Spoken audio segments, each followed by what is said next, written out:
I don't know what I expected to hear. Standing there, next to the toasts, the champagne glasses, and that red and gold banner that read, "Happy Retirement, Gerald." But it wasn't this. Not those words. My father, Gerald Baker, city planner, teacher, pride of the community, stood in the center of the room, smiling at his old colleagues, giving his farewell speech. He was presented with gifts. Toasts were made. Some people cried. And then he turned to us, his family. His voice softened a little, as if for his closest ones. But at that moment, everything inside me froze. "I have always been proud of my children," he said.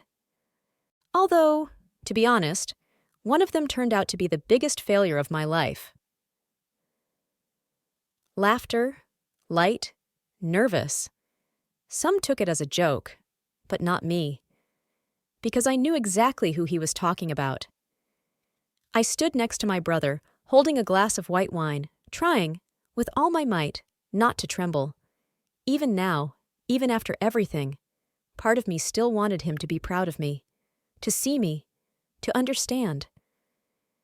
But my father never saw me. He only saw what I didn't become. And I knew. I had to do something he would never expect of me. Make him finally see, not just his daughter, but the person he never wanted to understand.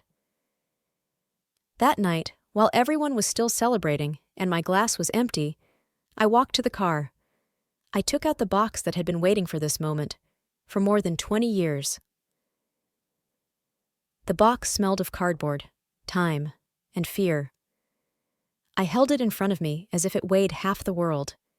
And in a way, it did. It wasn't a gift. It was proof. Evidence. I carried it back into the hall, slipping through the tight crowd of greetings, hugs, and wine glasses. I knew he wouldn't be happy to see me, but I wasn't looking for warmth. I was looking for the truth. For the first time in decades. He sat there, drinking whiskey, smiling at his sister, my sister, Allison. She had always been his sunshine, the daughter he was proud of, the golden child. And I was the shadow. Too complicated, too sharp, too different. I placed the box on the table in front of him and said, "This is for you, but don't open it now. Wait until everyone leaves."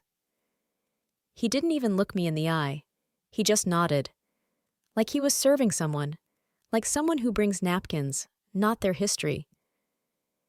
And then the memories came, without warning, like a knife to the skin. I remembered when I was 16, when I brought home my first award, an international prize in applied science. He said, "Maybe you should finally learn to cook something other than rice." I remembered how he didn't come to my graduation ceremony, my doctorate in biomedical engineering. And he said to my mother, "I didn't go to Allison's graduation. Don't make a big deal out of it." Only, Allison had nothing to graduate from. She got married at 20, and that was enough for him. His love had conditions. His respect came with instructions I could never decipher. I remembered our last big fight, the day I said I wasn't coming back. He didn't ask why. He said, "Don't bother coming back if you can't behave like part of the family." But I was part of that family, just not the part they wanted to show off. I was the part that hid the pain behind achievements, a broken bone that didn't heal right. That evening, I sat on the steps by the door and waited. I didn't know if he would open the box. I didn't know if he would feel anything. I didn't know if those whose tears I thought had dried up would cry. And then the door opened, and I heard him. No, I didn't see him. I heard him. Those sobs, uneven, uncontrollable, like someone who had admitted for the first time in his life that he had lost a war he started himself. But even as he cried in silence, I sat on the stairs and asked myself, is he crying because of me or because of himself? And then, sitting there in the dark, I remembered the day when it all began, when I first realized that to him, I wasn't a human being. I was a disappointment in human form. It was November. I was 9. Leaves were falling in yellow clumps on our driveway, and I was holding a notebook, my first composition. My teacher said it was emotionally profound, although I didn't even know what that meant at the time. I just wrote about how much it hurts when your dad doesn't talk to you when you're crying. I remember standing in the doorway of his office. He was drawing something on a large board, a bridge, I think. He was always building something, always connecting something. "Dad, can you read my essay?" I asked. He didn't turn around. "Leave it. I'll look at it later." But later never came, and it never will. Because he doesn't remember that later. But I haven't forgotten. Over time, I learned not to wait. I became a master of loneliness. I lived in silence while he talked about how talented Allison was at music, how she had tangible potential. She was learning to play Ode to Joy, and I was learning to be silent amid the joy of others. My mother was still trying to be a bridge back then. She said, "He's just strict because he wants us to be better." She explained his coldness as a result of his upbringing, his silence as male restraint. But I didn't want a father who was a teacher. I wanted a father who was a human being. And the older I got, the more it turned into a war, not a loud one, not with shouting, a silent war. We sat at the same table and didn't notice each other. We had the same last name, but nothing in common except silence. I got into the Massachusetts Institute of Technology and didn't even tell him. My mom told him. He sent me a text message. Good. I deleted it the next day, because even good sounded like a compromise coming from him. I had lived without him for so long that I began to think it was normal. That a father was just a figure, not a face. Form, not substance. So I dug deeper, into myself, into my work, into human bones, tissue, implants. I became a master of restoration, for others, but not for myself. Even then, even in my most successful moments, when I received the highest awards, there was always one dead zone, his gaze. It was either empty or directed away. And now, when I saw him crying again, I couldn't trust him. His tears didn't undo decades. It wasn't payment for the pain. It was too late. Or was it? Because somewhere deep down, I still believed that if he ever saw me, truly saw me, it wouldn't be because of me, but in spite of me. The next morning, I received a letter from him, the first one in my entire life. And even though it began with the words, "I don't know where to start," I knew. This was only the beginning. He wrote, "Sophie, I don't know where to start. I opened that box, and it was like I saw myself in a mirror that someone had been holding all this time, just not in front of my face. I want to explain why it was like that, if you'll let me." I reread those first few sentences, 5 times. The handwriting was still neat, still technical, clear letters, like a drawing. But there was a strange silence in every word, as if he was speaking to an empty room. The letter was long, too long, part apology, part attempt to save himself from himself.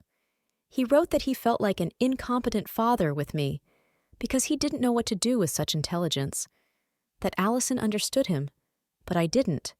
I didn't play with dolls, didn't read little fairy tales, didn't ask him for help with math, because I'd already figured it out myself. And instead of pride, he felt fear. Fear that I would surpass him, that he would have nothing left to give me. So he built walls, higher and higher, so I wouldn't see how he was losing himself, so I wouldn't see that he didn't know how to be a father to such a daughter.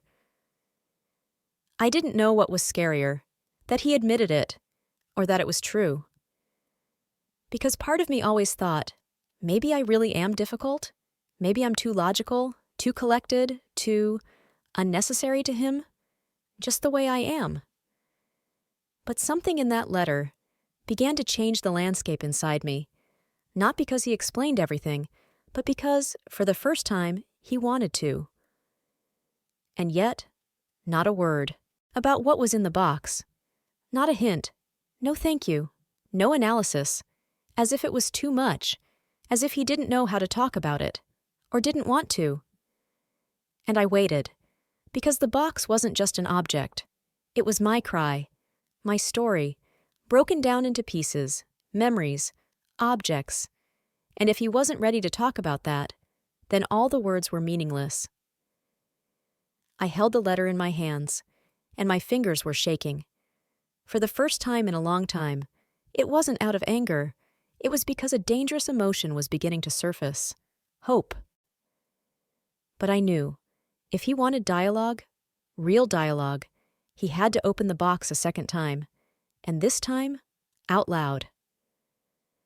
That same day, I went to see my mother. She met me with a look that saw more than she wanted to admit. And before I could say anything, she whispered, "I know what you put in that box. I remember everything." "You never told me," I said, avoiding her gaze. "Because you were too young to understand," she said, drying her hands with a towel and sitting down across from me in the kitchen. "And he made me keep quiet, as always." There was no regret in her voice, only fatigue. An old, deep fatigue that I remembered from my childhood, the kind she hid behind smiles and pies. "I kept this because I believed that one day you would want to know." She opened a drawer and took out an old shoebox. The other one, not the one I gave to my father. "What is this?" "What you put in yours, what he didn't want to see, what started with me." She opened the box. Inside, copies, old medical records, photos, children's drawings with inscriptions I had once made for her when she was in the hospital. There was also correspondence, her letters to my father, begging him to talk about Sophie, not to ignore her fears, not to punish her for her silence. He never replied, she said, not once. My hands were shaking. I looked at those papers, and I realized that my pain was not unique, that my silence was not the result of being a problem child, but a symptom of a family where emotions were taboo. "I thought he just didn't know how to love me," I whispered. "He didn't know how to love anyone who wasn't a reflection of himself," she said. Those words hit me harder than any scream. All those years, I had tried to earn love, but love isn't a reward. It's not a competition. "He opened the box," I said finally, "but he didn't write anything about her. It was as if she didn't exist." "Because if he acknowledges her," my mother replied, "he'll have to admit that you're not a problem, and he doesn't know who he is if he's not the victim of his own expectations." And suddenly, everything became clear. The box I gave him contained not only diplomas, not only photos of my designs, or the articles about the new prosthetics we launched with the team. There were childhood letters, the ones I wrote when he disappeared from home for weeks, and didn't answer. My childhood forgiveness notes I put under his pillow, when I still thought it was my fault. I didn't give him a symbol. I gave him proof. His silence, his fear, his escape. And I suddenly realized, the worst thing he did wasn't neglect. It was that he made me doubt my own reality. A day later, I received a second letter. This time, he wrote, "I don't know if you still have the strength to read this, but I have to say what I've never said out loud." The second letter arrived in the morning. It was printed out, folded neatly. The paper was slightly damp. Maybe? His hands were shaking. "I was afraid of you, Sophie. From the very beginning. Your strength scared me. Your clarity. Your need for something deeper than I could give you." I closed my eyes. The letter smelled of mothballs, and something else, something I couldn't quite place. I thought I had to be an architect father, build perfect children, but you ruined that plan, because you came already built, and I had no work left. I felt useless. I never thought I could cry over a confession, that someone was afraid of me. But the tears came, not because it was an excuse, but because it was the truth for the first time. I read your childhood letters. I couldn't not read them. They cut deep. But most of all, your last one, the one where you wrote, "I can't wait for you to love me. I'll grow up without you." Sophie, you grew up, and I didn't. Something tightened inside me. That letter, I remembered it. I was 17. I left it in the garage, taped to his toolbox. The day I left home for college. 4 years. No return. I thought he'd crumpled it up, thrown it away. I didn't know. He kept it. I don't know how to fix this. I'm not asking for forgiveness. I'm asking for a chance to be heard. If you need me to, I'll be silent. But I'll be there, if you let me. And there I was, sitting on my mother's balcony. Morning, coffee in hand, holding something that looked like a human confession. But at the same time, it was too little, too late. 2 voices echoed in my head. One was tiny, from childhood. Maybe he loves you now. The other? My present self. And what are you going to do with it? I realized then, the answer wasn't whether I would forgive him. It was whether I wanted to. Because he was ready to listen. But I wasn't sure I wanted to talk anymore. I reread the last sentence. "I'll be there if you let me." And I felt that my answer wouldn't change him. It would change me. That evening, I drove to his house. I didn't call. I didn't text. I just stood on the porch, with the box, now empty. Because I knew, now, my words had to be spoken, not written. I stood on his porch with an empty box in my hands. Empty, but heavy. Because there was no longer any material evidence inside, only a symbol. I had said everything I needed to say. Now it was his turn. He didn't open the door right away. I was about to leave when I heard slow footsteps and the familiar creak of the wooden floor. That sound, it took me back to childhood. Only then I was hiding from him. And now, I was standing there, waiting. He opened the door and froze for a moment, as if he couldn't believe I was really there. You came. "I won't be long," I said. My voice was steady, like during surgery, when your hands must stay still, even when the patient is dying. He stepped back as if inviting me in, but I didn't move. "Do you want to talk?" he asked. "I want to listen, if you're ready." Gerald nodded, and for the first time, I saw in his eyes not fear, not coldness, but shame. "I held the box in front of me for 2 hours," he said. "Then I opened it again and again."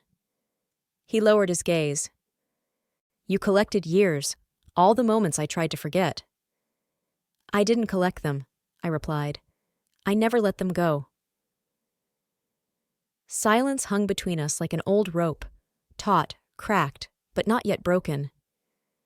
"I thought," he said again, "that I was doing the right thing, that if love was discipline, that not showing weakness was love, because that's how I was raised.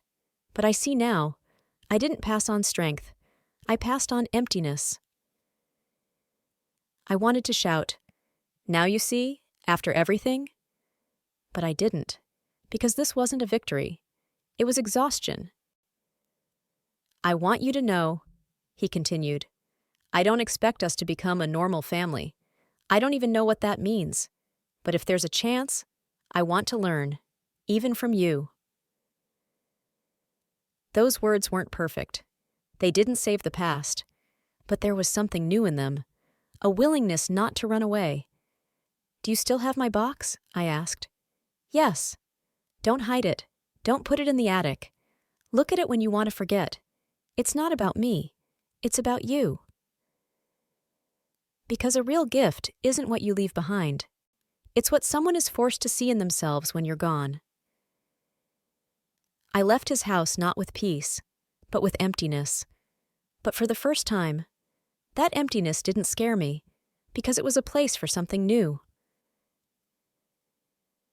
The next day, I woke up with a strange feeling, as if everything around me was slightly unreal, like a stage just dismantled after a performance. But the silence, it wasn't depressing. It was deafeningly honest.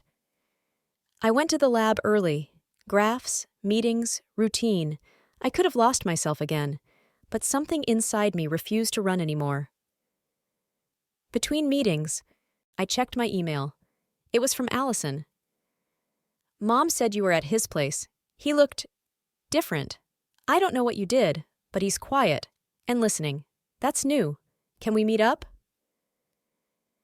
We met at a coffee shop with no history, no ghosts. She held her cappuccino like it was armor. I was angry with you, she said, because you were always too much.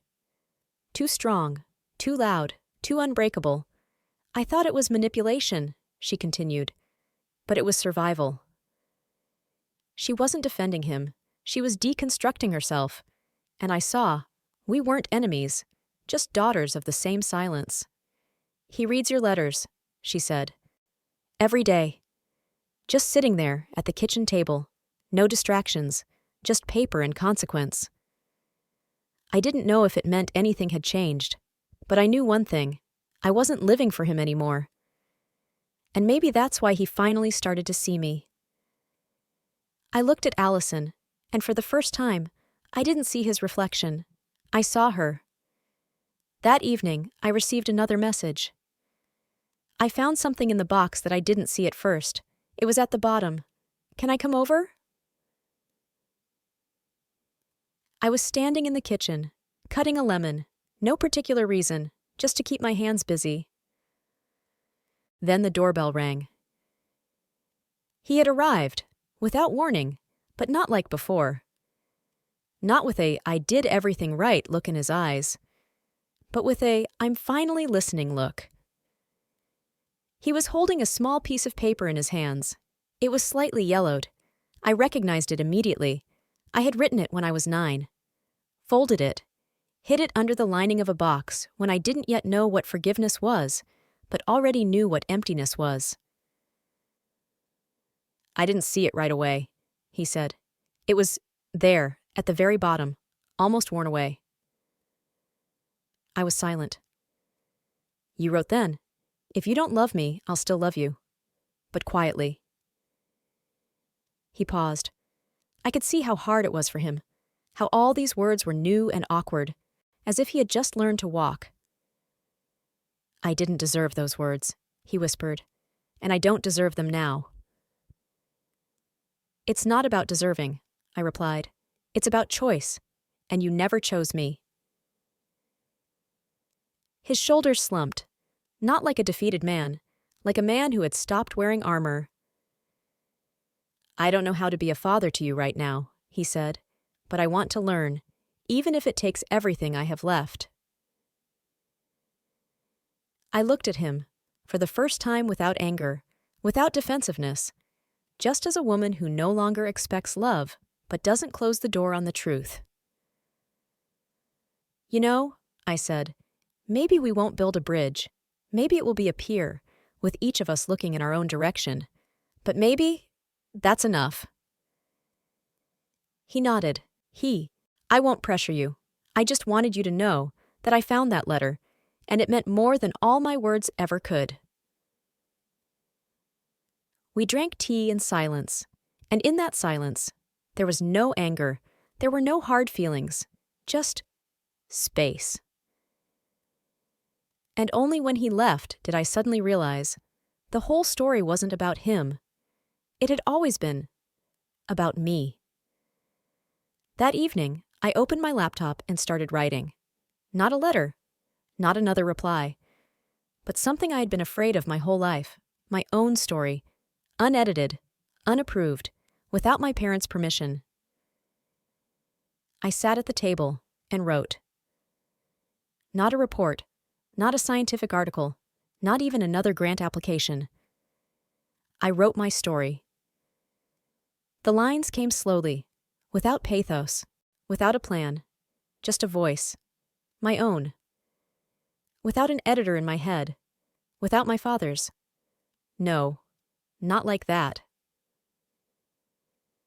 I wrote about my first victory, the very same award I won at 16, which he called nonsense. About the nights when I was designing a prosthesis for a child with no arms, and didn't know what hurt more, the lack of sleep or the lack of love. About how I learned to sew torn muscles, but couldn't sew the tear in my own soul. I wasn't writing for him, not for my mother, not even for myself. I was writing for that girl, the one who once hid letters under the door, the one who was silent when she couldn't scream, the one who finally grew up, not perfect, not comfortable, not expected, but alive. I don't know what will happen to us next. My father and I didn't become closer. It wasn't a magical reconciliation. But he no longer looked away when he spoke to me, and I no longer sought permission to exist in his gaze. We started. No, not from the beginning. But from now, and that turned out to be enough. Allison sometimes sends photos with her father. He reads. He is silent. He is learning to be silent, not as a weapon, but as a way of listening. And I think maybe someone has learned to build bridges, at least inside themselves. The box is still at his house. I asked him if he would throw it away. He replied, "For the first time in my life, I see my daughter not as an image, but as the truth." And it wasn't about me. It was about him, his journey, his recognition, his maturity. And mine continued, and it no longer depended on him. And when I put the last full stop in the text, I realized it wasn't a confession. It was the beginning. Because sometimes, in order to be born, you have to allow yourself to stop waiting.